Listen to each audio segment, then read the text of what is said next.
Penuntun Saat Teduh Sinode Gereja Kristen Jakarta, Rabu, 11 Januari 2023. Judul renungan, Kasih Persaudaraan.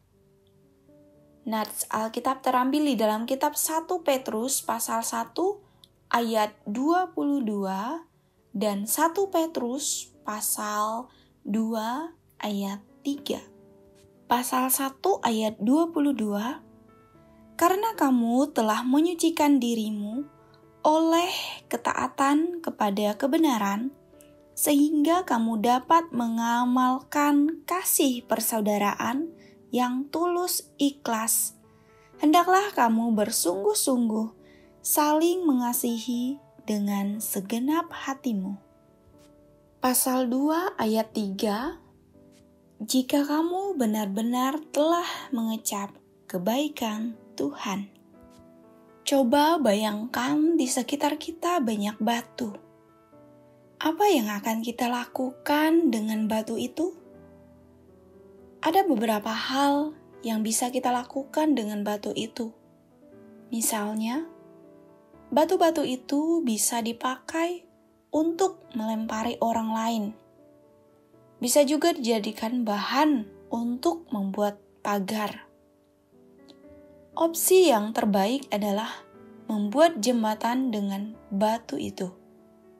Jembatan bisa membangun persahabatan. Sebab jembatan menghubungkan dua tempat yang terpisah. Manusia adalah makhluk sosial yang hidup dari saling membutuhkan. Kita selalu ingin berhubungan dan berteman. Firman Tuhan mengajarkan kita untuk membangun persahabatan. Hubungan itu dibangun dengan kasih persaudaraan. 1 Petrus pasal 1 ayat 22 mengatakan, karena kamu telah menyucikan dirimu oleh ketaatan kepada kebenaran, sehingga kamu dapat mengamalkan kasih persaudaraan yang tulus ikhlas. Hendaklah kamu bersungguh-sungguh saling mengasihi dengan segenap hatimu. Menurut firman Tuhan, hubungan persaudaraan dibangun bukan karena motivasi saling menguntungkan ataupun balas budi. Kasih persaudaraan itu adalah karena teladan Kristus.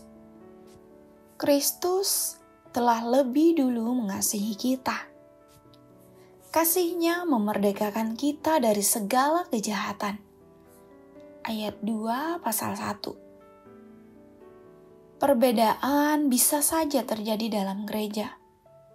Namun, kasih persaudaraan akan menjadikan perbedaan untuk saling melengkapi.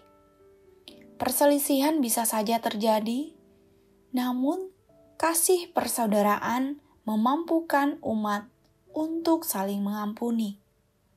Kasih persaudaraan yang berasal dari Kristus menjadikan segala sesuatunya indah.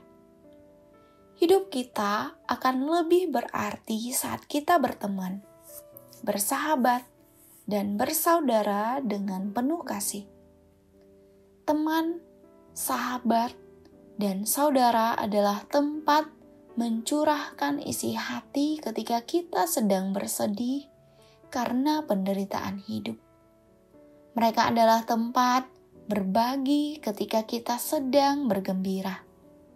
Penelitian ilmu psikoneuroimunologi menunjukkan bahwa senyuman, sentuhan, dan pelukan persahabatan meningkatkan kekebalan kita dalam menangkal berbagai macam penyakit psikis dan fisik. Seorang sahabat menaruh kasih setiap waktu dan menjadi seorang saudara dalam kesukaran. Amsal pasal 17 ayat 17. Kita mengasihi sesama karena Tuhan sudah lebih dulu mengasihi kita. Amin. Terima kasih, Tuhan Yesus memberkati.